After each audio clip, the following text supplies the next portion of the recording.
folks, next we have Professor Drazen Barbarić, and he's an assistant professor at the University of Mostar, Faculty of Humanities, Social Sciences.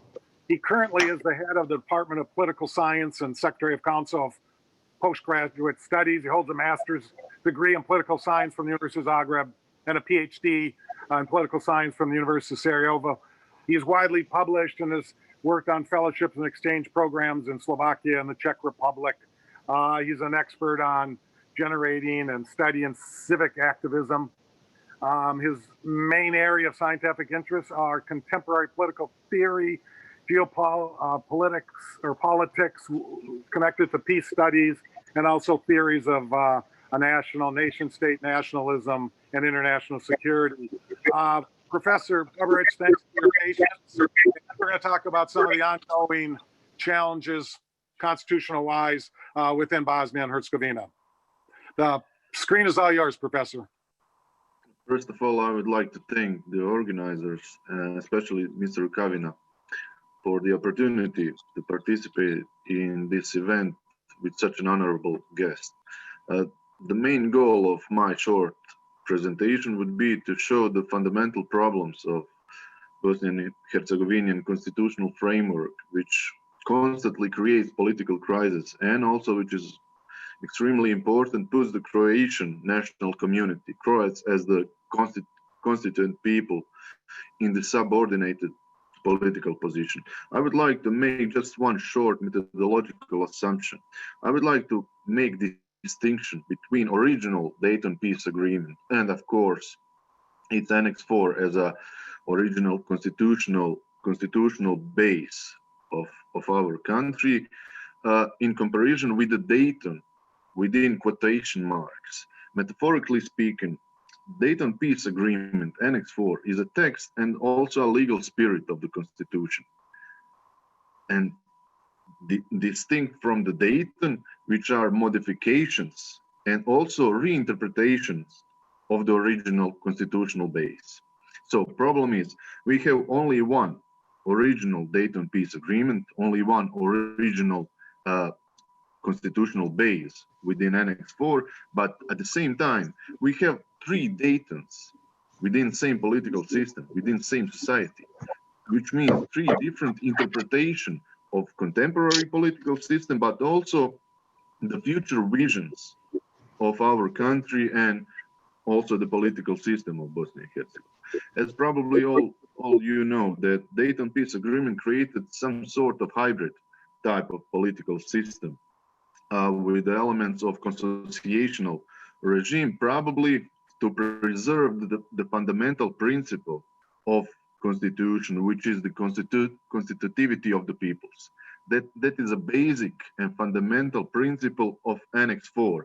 And of course, you can all check out and see that constitutivity of the people is included explicitly or implicitly through all organic or just regular laws that create political system at different bases, even on local level, on local municipalities.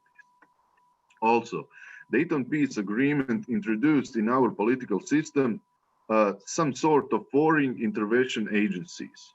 They became a domestic political actors or subjects, and they transformed Bosnia and Herzegovina into world capital of interventionism, as the one political scientist from the Zagreb once said. So the political system of Bosnia and Herzegovina directly dependent, especially in the recent past, on the dynamics and interest of international community for Bosnian and Herzegovinian internal problems. And of course, in the whole spectrum of foreign intervention agency, the most influential is definitely High Representative with his office and his staff. Also, the original Dayton Peace Agreement has never been changed, except in two short addendums, which doesn't have really constitutional significance. What I try to prove that foreign intervention agency never intervened directly into changing original text and of course the spirit of Annex 4 of Dayton Peace Agreement, but several times what is mentioned before, they made a direct and in some cases very aggressive intervention on the lower level of constitutional frame. Precisely, I am focusing on entities level, constitutions of entities. High representatives from the 1995 till 2005 made 108 amendments on the Constitution of Federation of Bosnia and Herzegovina, which is composed from the Croat and Bosniak constituent peoples. Through these amendments, high representatives created Dayton within question marks. So they created opportunity to reinterpret political system and also the basic fundamental principle of original Dayton peace agreement. Probably the main reason or the main trigger for the tsunami of interventionist amendments was the decision of Foreign Intervention Agency, was the decision from year 2000 by the Constitutional Court, through which they decided that principle of constitutivity of peoples should be applied on the whole territory of Bosnia and Herzegovina, not just on their belonging entity as the original Dayton peace agreement supposed. I will just shortly mention 3 groups of foreign intervention agencies, interventions that were crucial for the modification of original Dayton peace agreement and through which they created possibility for 3 types of Dayton. First are the amendments of Robert Barry, famous Barry's amendments. He was a former head of the OSCE in Bosnia and Herzegovina, and he created a completely new election law, especially for the procedure of electing MPs for the House of Peoples on the level of Federation of Bosnia and Herzegovina. He included the principle of that process that everyone elects everyone, which means that cantonal assembly, no matter which nationality are the MPs in cantonal assemblies, are electing every candidate for that from the MPs within their assembly to a federal House of Peoples. Consequence was that Bosniaks in the cantons in which they have a demographically predominant majority could elect Croatian delegates to a House of People without votes or any kind of support of Croatian members or Croatian MPs in the cantonal level. Second group of interventionist mechanism were the amendments of Volgan Petric, former High Representative. Also in year 2000, he made a completely different procedure for the election of president, vice president of Federation of Bosnia and Herzegovina entity. And also he made a completely new procedure for the election of federal government on the level of Federation of Bosnia and Herzegovina. Consequence of his amendments was on the most explicit way in 2011, 2 dominant Bosniak parties, SDA and SDP, with some sort of help of 2 completely minor Croatian parties, created illegal government on federal level with support of only 6 Croatian MPs who were elected by Bosniaks in their cantonal assemblies, where the Bosniaks had majority, demographic majority. And by the law, they supposed to have 1/3 in each of national club in House of Peoples to government for the election of government. So that government was completely illegal and of course illegitimate because they didn't include legitimate Croatian representatives in the cabinet. And third group are the amendments of Pedi Ešdal from 2003. He raised functions of deputy of minister, and also he declined the principle of reciprocity.